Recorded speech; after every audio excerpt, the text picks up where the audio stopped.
अस्सलाम वालेकुम दोस्तों, वीडियो देखने से पहले हमारे इस चैनल को सब्सक्राइब कर लें और नीचे मौजूद बेल आइकन को जरूर क्लिक कर लें ताकि हमारी वीडियोस बाकायदगी से आपके पास पहुंचती रहें। ज़ियाफत का वैसा ही इंतजाम था जैसा किसी महल में होता है। शराब की सुराहियां खाली हो रही थीं। उनकी दोनों लड़कियों ने रक्स भी किया था। हबीबुल कुद्दूस जश्न में शरीक था, लेकिन उसने शराब पीने से इनकार कर दिया था। उसे मजबूर न किया गया। जहरा ने दूसरी लड़कियों की तरह शराब पेश की, लेकिन खुद न पी। सलीबी ने मिस्री और सोडानी से कह दिया था कि जहरा के मुतालिक मोहतात रहें, वरना हबीबुल कुद्दूस बिगड़ जाएगा। उसने दूसरी लड़कियों की तरह बेहयाई का मुजाहिरा न किया, लेकिन जश्न में दिलचस्पी और जोशो खरोश से हिस्सा लेती रही। आधी रात तक सब शराब में मदहोश हो चुके थे। मिस्री और सलीबी दोनों लड़कियों को अपने साथ ले गए थे। बाज तो बेहोश हो गए थे। जहरा ने हबीबुल कुद्दूस को आंख से इशारा किया।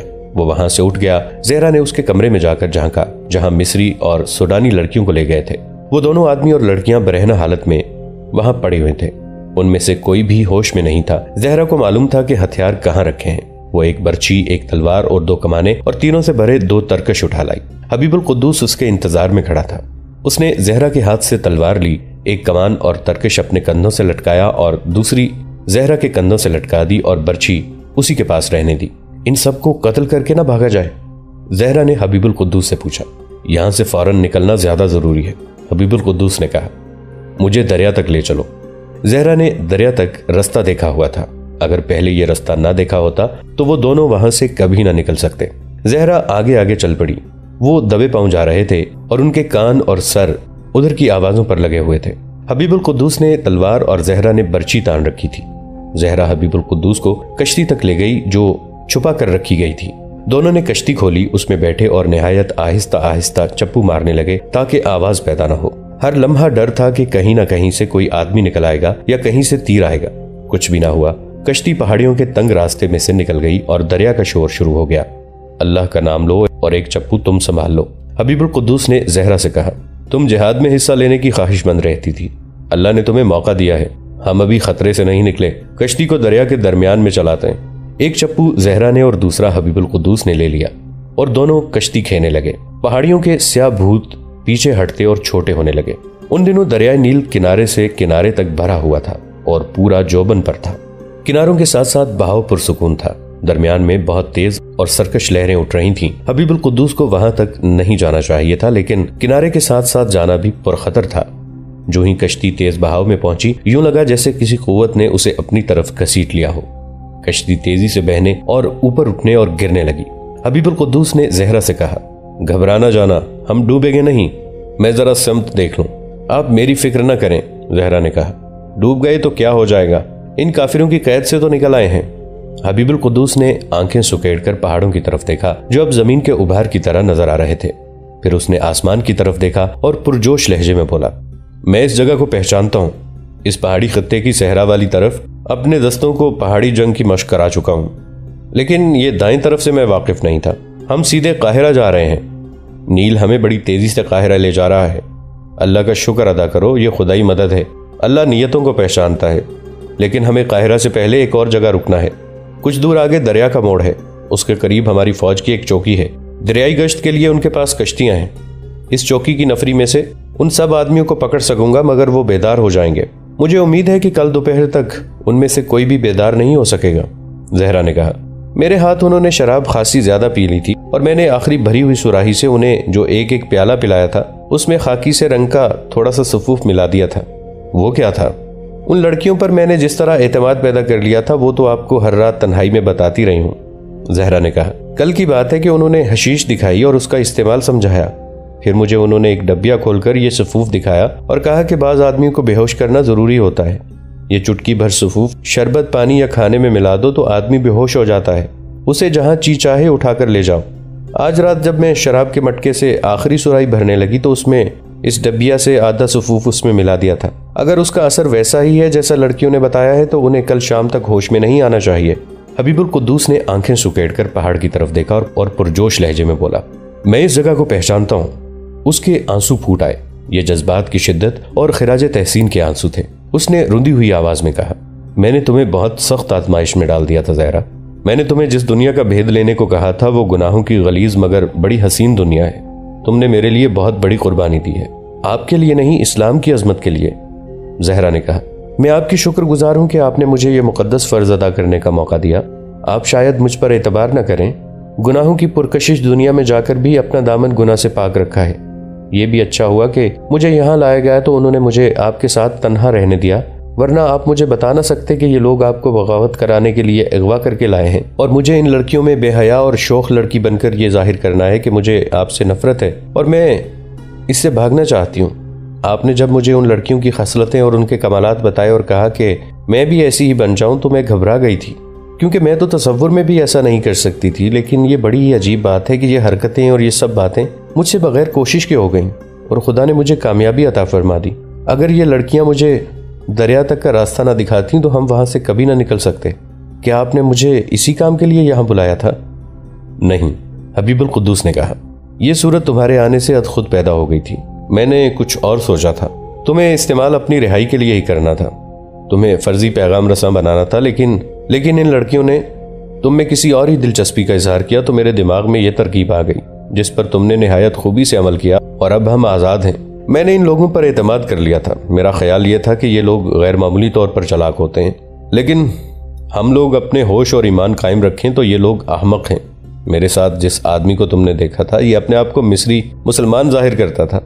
मैं पहले रोज से ही जान गया था कि यह सलीबी है और मैं सलीबियों के जाल में आ गया हूँ। वो पहाड़ी खित्ता बहुत दूर रह गया था। नील के दरमियान की रौब बहुत ही तेज हो गई थी और ज्यादा जोश में आ गई थी। कश्ती इसके रहमो करम पर ऊपर उठती, गिरती और उठती जा रही थी।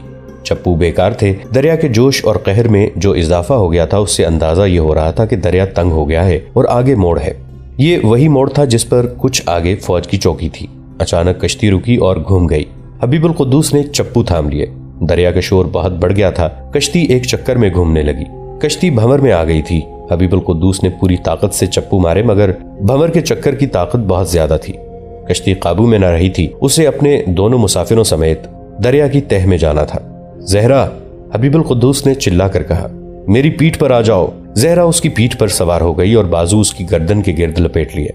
हबीबुल कुद्दूस ने उसे कहा, मुझे और ज्यादा मजबूती से पकड़ लो और मुझसे अलग ना होना। यह कहकर उसने चक्कर में भंवर के जोर पर तैरती कश्ती से दरिया में इस तरह छलांग लगाई कि भंवर से बाहर पहुंच जाए। वो जहरा के साथ पानी के अंदर चला गया और जिस्म की तमाम तर कुव्वतें मरकूज करके उभर आया। वो भंवर की जद से निकल गया था, लेकिन ये मोड़ था और दोनों तरफ चट्टानें थीं। ये पानी सुकड़ गया था और मौजें ज्यादा ऊंची और गजबनाक हो गई थीं। जहरा तैरना नहीं जानती थी। उसने खुदा से मदद मांगनी शुरू कर दी। हबीबुल कुद्दूस उसके बोझ तले सैलाबी मौजों से लड़ रहा था। वो उसे चट्टान के साथ पटकती थी और वो चट्टान से बचने के लिए हाथ पांव मारता था। इसकी कोशिश ये थी कि अपना और जहरा का मुंह पानी से बाहर रखे, लेकिन मौजें उसे बार बार डबोकर ऊपर से गुजर जाती थी। फिर मौजें उसे मोड़ से निकाल ले गईं और दरिया चौड़ा हो गया। हबीबुल कुद्दूस के बाजू और टांगें शल हो चुकी थीं। उसने ताकत के आखिरी जर्रे यकजा किए और उस तुंदो तेज रोज से निकलने को जोर लगाया। उसने महसूस किया कि जहरा की गिरफ्त ढीली हो गई है। उसने जहरा को पुकारा मगर वो न बोल सकी। उसके बाजू बिल्कुल ढीले हो गए। हबीबुल कुद्दूस समझ गया कि जहरा के मुंह और नाक के रास्ते पानी अंदर चला गया है। उसे बचाना और तैरना बहुत मुश्किल हो गया था। उसने एक हाथ से उसे संभाला और जोर लगाया तो तुंद रौ से निकल गया। किनारा अभी दूर था, अब तैरना आसान था। उसने मदद के लिए चिल्लाना शुरू कर दिया। उसका जिस्म अकड़ चुका था और जहरा गिरी जा रही थी कि एक कश्ती उसके करीब आई। उसे आवाज सुनाई दी, कौन हो? उसने आखिरी बार बाजू मारे और लपक कर कश्ती का किनारा पकड़ लिया। उसने कहा, इसे मेरे ऊपर से उठा लो। जहरा को कश्ती वालों ने ऊपर घसीट लिया। वो बेहोश हो चुकी थी। कश्ती में उसकी फौज के सिपाही थे। उनकी चौकी यहीं थी। वो हबीबुल कुद्दूस की पुकार पर इधर आए थे। चौकी में जाकर उसने बताया कि वो नायब सालार हबीबुल कुद्दूस है। चौकी के कमांडर ने उसे पहचान लिया और बहुत हैरान हुआ। जहरा बेहोश पड़ी थी। हबीबुल कुद्दूस ने उसे पेट के बल लिटाकर पीठ और पहलुओं पर वजन डाला तो उसके मुंह और नाक से बहुत पानी निकला। वो अभी होश में नहीं आई थी। हबीबुल कुद्दूस ने सिपाहियों से कहा कि 2 बड़ी कश्तियों में 10-10 सिपाही सवार करो और पहाड़ी खित्ते तक जाओ। उसने बताया कि पहाड़ियों में जो खंडर है उसमें 10-12 सलीबी तकरीबकार बेहोश पड़े हैं। उन्हें लाना है और हो सकता है वहां कुछ आदमी पहुंच चुके हों। मुझे खुश्की की तरफ से अंदर जाने के रास्ते का इल्म नहीं। मैं एक रास्ता जानता हूं, कमांडर ने कहा। खुश्की से आसान रहेगा। 20 घुड़सवारों के आगे हबीबुल कुद्दूस और चौकी का कमांडर था। सुबह की रोशनी अभी धुंधली थी। वो पहाड़ियों में दाखिल हो गए। खामोशी की खातिर उन्होंने घोड़े बाहर ही रहने दिए और पैदल आगे चले गए। हबीबुल कुद्दूस की जिस्मानी हालत को दरिया ने चूस लिया था। फिर भी चला जा रहा था, वो अपनी बीवी को बेहोशी की हालत में चौकी में छोड़ आया था। उसके लिए ज्यादा जरूरी तखरीबकारों की गिरफ्तारी थी। वो पहाड़ों और चट्टानों के दरमियान भूल भुलैयों जैसे रास्तों से गुजरते गए। कुछ देर बाद उन्हें खंडर नजर आने लगा। सबसे पहले हबीबुल कुद्दूस को सलीबी नजर आया। उसके कदम डगमगा रहे थे और सर डोल रहा था। उसे याद आ गया तो वो कुछ बुड़बड़ाया। 7-8 आदमी वहीं बेहोश पड़े थे जहां रात को गिरे थे। कमरे में मिस्री, सुडानी और दोनों लड़कियां बरहना और बेहोश पड़ी थीं। उन सबको सिपाहियों ने उठा लिया। उनका सामान भी उठा लिया गया और उन सबको घोड़ों पर डालकर चौकी में ले गए। उस वक्त तक जहरा होश में आ चुकी थी। दिन का पिछला पहर था जब ये तखरीबकार होश में आने लगे। उस वक्त काहिरा के रास्ते में थे। वो घोड़ों के साथ बंधे हुए थे और वो 20 सिपाहियों की हिरासत में थे। हबीबुल कुद्दूस ने उनके साथ कोई बात न की।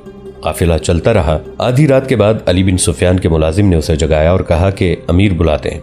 वो फौरन पहुंचा। वहां गयास बलबीस भी मौजूद था। अली बिन सुफियान ये देखकर हैरान रह गया कि हबीबुल कुद्दूस भी बैठा था।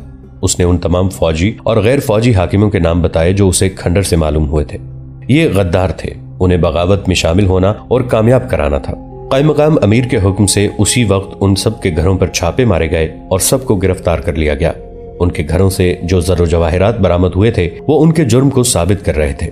उस वक्त सुल्तान सलाहुद्दीन अयूबी हलब को मुहासरे में लेने के लिए उस शहर के करीब एक मकाम मैदानुल अख्जर पर खैमजन थे। उन्होंने शाम और दूसरे मकामात से अपनी फौज के थोड़े थोड़े दस्ते बुला लिए थे। हलब के मुतालिक वो अपने सालारों से कह चुके थे कि इस शहर के लोग इसी तरह बेजिगरी से लड़ेंगे जिस तरह वो पहले मुहासरे में लड़े थे। गो उनके जासूसों ने जो हलब के अंदर थे उन्हें ये इत्तला दी थी कि अब इतने बरसों की खाना जंगी से हलब के लोगों के ख्यालात बदल गए हैं।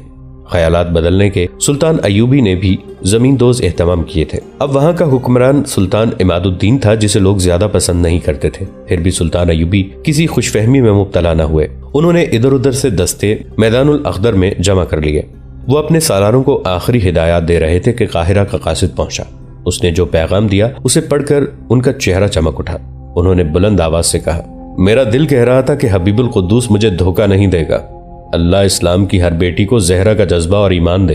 अली बिन सुफियान ने उन्हें नायब सालार हबीबुल कुद्दूस की वापसी की सारी रुइदाद लिखी थी जिसमें उसकी बीवी ज़हरा का तफसीली जिक्र था। उन्होंने उसी वक्त पैगाम का जवाब लिखवाया जिसमें उन गद्दारों के लिए जो पकड़े गए थे ये सजा लिखी कि उन्हें घोड़ों के पीछे बांधकर घोड़े शहर में दौड़ाए जाएं और घोड़े उस वक्त रोके जाएं जब उन गद्दारों का गोश्त हड्डियों से अलग हो जाए। 2 रोज बाद सुल्तान अयूबी ने हलब पर चढ़ाई की जो मुहासरा नहीं यलगार थी। बड़ी बड़ी मंजनीकों से शहर के दरवाजों पर पत्थर और आतिशगीर सियाल की हांडियां मारी गईं। शहर की दीवारों पर और अंदर भी हांडियां फेंककर आतिशी तीरों का मी बरसाया गया। दीवारें तोड़ने वाले जैश दीवारें तोड़ने लगे लेकिन शहर वालों और फौज की तरफ से मुजाहिमत में इतनी शिद्दत नहीं थी। काजी बहाउद्दीन शद्दाद ने अपनी याददाश्तों में लिखा है कि हलब के हुक्मरान अम्मादुद्दीन के उमरा वज़रा और उसकी खामियों से आगाह थे। उसने सलीबियों से जंगी इमदाद के अलावा सोने की सूरत में दौलत बहुत ली थी। उसके उमरा और वज़रा की नज़र इस पर थी। उन्होंने ऐसे मुतालबात पेश किए जो पहले ही सुल्तान अयूबी की तूफानी यलगार से खौफज़दा था। इन मुतालबात से घबरा गया। उसने हलब के कलादार हसामुद्दीन को सुल्तान अयूबी के पास इस दरखास्त के साथ भेजा कि उसे मूसल का थोड़ा सा इलाका दे दिया जाए। सुल्तान अयूबी ने उसकी ये शर्त मान ली। ये खबर जब शहर के लोगों ने सुनी तो वो इमादुद्दीन के महल के सामने इकट्ठे हो गए। इमादुद्दीन ने ऐलान किया कि ये खबर सही है कि वो हलब से दस्तबरदार होकर जा रहा है और लोग अपना कोई नुमाइंदा सुल्तान अयूबी के पास भेजकर उसके साथ सुलह कर लें या जो कार्रवाई वो करना चाहते हैं करें। शहर के मुअज़्ज़िज़ीन ने इज़्ज़ुद्दीन, जरूदक अन्नूरी और जैनुद्दीन को अपनी नुमाइंदगी के लिए सुल्तान अयूबी के पास भेजा। जरूदक अन्नूरी ममलूक था। वो 11 जून 1183 ईस्वी बमुताबिक 17 सफर 579 हिजरी के रोज सुल्तान अयूबी के पास गए और अपनी तमाम फौज को शहर से बाहर बुलाकर सुल्तान अयूबी के हवाले कर दिया। फौज के साथ हलब के मुअज़्ज़िज़ीन और उमरा और वज़ारा भी आए थे। सुल्तान अयूबी ने सबको बेशकीमत लिबास पेश किए। छठे रोज जब सुल्तान अयूबी इस फतह से मसरूर थे उन्हें इत्तला मिली कि उनका भाई ताजुल मुलूक जो इसी जंग में जख्मी हो गया था चल बसा है। सुल्तान अयूबी की मुसर्रत गहरे गम में बदल गई। ताजुल मुलूक के जनाजे में अम्मादुद्दीन भी शामिल हुआ। उसके बाद अम्मादुद्दीन हलब से निकल गया। सुल्तान अयूबी ने हलब की हुकूमत संभाल ली। बहाउद्दीन शद्दाद के बयान के मुताबिक उन्होंने अपनी तमाम फौज को जो लंबे अरसे से मुसलसल लड़ रही थी रुखसत पर घरों को भेज दिया और खुद हलब के इंतजामी उमूर में मसरूफ हो गए। उनकी मंजिल बैतुल मक़दिस थी। सलाहुद्दीन अयूबी के चेहरे पर उस रोज रौनक थी और आंखों में वो चमक जिसे उनकी हाई कमांड के सालार और उनके करीब रहने वाले सिविल हुक्काम बड़ी अच्छी तरह जानते थे। उनके चेहरे पर ऐसी रौनक और आंखों में ऐसी चमक उस वक्त आया करती थी जब वो कोई तारीखी फैसला कर चुकते थे। वो मुहर्रम 582 हिजरी मार्च का महीना 1186 ईस्वी का महीना था। सुल्तान अयूबी दमिश्क में थे। वो उन तमाम मुसलमान उमरा, हुक्मरानों और कलादारों को अपना मुती और इत्तेहादी बना चुके थे जो सलीबियों के दोस्त बनकर उनके खिलाफ महाज आरा हो गए थे। उनमें सबसे ज्यादा अहम हलब और मूसल के वाली इज्जुद्दीन और अमादुद्दीन थे। उन्होंने बरसों पर फैली हुई खाना जंगी के बाद सुल्तान अयूबी के आगे हथियार डाल दिए थे। उनकी फौजें सुल्तान अयूबी की मुश्तरका कमान के तहत आ गई थीं। वो दमिश्क उस वक्त गए थे जब उन्होंने ये अहद पूरा कर लिया कि फलस्तीन की तरफ पेशकदमी से पहले ईमान फरोशों को घुटनों बिठाऊंगा ताकि उनमें से कोई भी इसके और किबला अव्वल के दरमियान हायल ना हो सके। इन गद्दारों को बजौर शमशीर राह रास्त पर लाकर सुल्तान अयूबी ने अपनी जबान से ये नहीं कहा था कि मैं फातेह हूँ। वो कहते थे कि इस्लाम की तारीख का ये बाब बड़ा ही शर्मनाक होगा जिसमें ये वाकयात बयान किए जाएंगे कि सुल्तान सलाहुद्दीन अयूबी का दौर स्याह दौर था जब सलीबी बैतुल मक़दिस पर काबिज थे और मुसलमान आपस में लड़ रहे थे। अलबत्ता वो ये जरूर कहते थे कि गद्दारों को अपना इत्तेहादी बनाकर हमने सलीबियों के अज़ाइम तबाह कर दिए हैं। उस रोज दमिश्क में उन्होंने अपनी हाई कमांड के सालारों, मुशीरों और फौज से ताल्लुक रखने वाले गैर फौजी हुक्काम को कॉन्फ्रेंस के लिए बुलाया तो सब ने सुल्तान के चेहरे पर मखसूस रौनक और आंखों में वो चमक देखी जो कभी कभी देखने में आया करती थी। सब समझ गए कि उनके सुल्तान ने अपनी मंजिल को रवाना होने का फैसला कर लिया है। इसमें किसी को शक न था कि उनकी मंजिल बैतुल मक़दिस है। अब उन्हें उनकी जबान से यह सुनना था कि किस रोज और किस वक्त कूच होगा और कूच किस तरतीब से होगा और रास्ता कौन सा होगा। मेरे दोस्तों, मेरे रफीकों, सुल्तान सलाहुद्दीन अयूबी ठहरी हुई आवाज में उनसे मुखातिब हुए। आप सब यकीनन मेरी तायद करेंगे कि हम बैतुल मक़दिस की तरफ पेशकदमी के लिए तैयार हैं। आज मैं आपसे जो बातें करूंगा वो आप अपने शकूक रफा करने के लिए मुझसे जो सवाल पूछेंगे, जो एतराज करेंगे वो हमारी तारीख होगी। हमारे अल्फाज और हमारे अहद तारीख की तहरीर बनेंगे और ये तहरीर हमारी आखिरी नस्ल तक जाएगी। ये भी ना भूलना कि हम इस दुनिया में ये तहरीर छोड़ कर जाएंगे और खुदा के हुजूर अपने आमाल लेकर जाएंगे। ये फैसला आपको करना है कि हमें अपनी आने वाली नस्लों के आगे और खुदाए जुलजलाल के आगे शर्मसार होना है या सुरखरू। फतह की जमानत हम में से कोई भी नहीं दे सकता, मगर हम सब ये अहद करते हैं कि हम लड़ेंगे, मरेंगे, वापस नहीं आएंगे। सुल्तान अयूबी को सब ने देखा। उनकी निगाहें सब पर घूमी, उनके होंठों पर मुस्कुराहट आ गई। उन्होंने कहा, मैं तुम्हें खुशफहमियों में मुब्तला नहीं रखूंगा, लेकिन आप में से किसी के दिल में ये डर हो कि सलीबियों के पास जितनी फौज है हम उससे आधी फौज तैयार कर सकें और हम इतनी दूर लड़ने जा रहे हैं। मैं आपको याद दिलाना चाहता हूं कि हम हमेशा थोड़ी सी कम नहीं बल्कि बहुत कम तादाद से कई गुना ज्यादा दुश्मन से लड़े और फतह पाई है। जंग तादाद से नहीं, जज्बे और अक्ल से लड़ी जाती है। ईमान मजबूत हो तो बाजू, तलवारें और दिल भी मजबूत हो जाते हैं।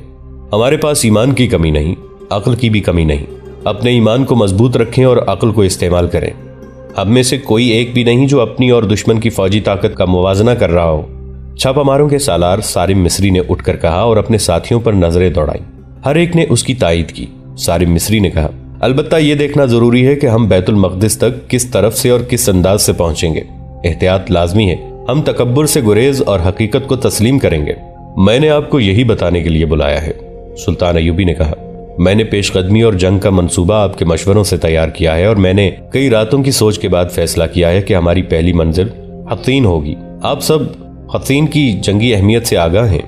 वहां मुझे वो जमीन मिल जाएगी जहां मैं सलीबियों को लड़ाना चाहता हूं। जंग का ये उसूल जो मैं आपको पहले भी कई बार बता चुका हूं, अपने जहन पर नक्श कर लो कि जंग में आपकी बेहतरीन दोस्त वो जमीन है जिस पर आप दुश्मन को लाकर लड़ाते हैं। जमीन ऐसी मुंतखब करो जो आपको फायदा और दुश्मन को नुकसान दे।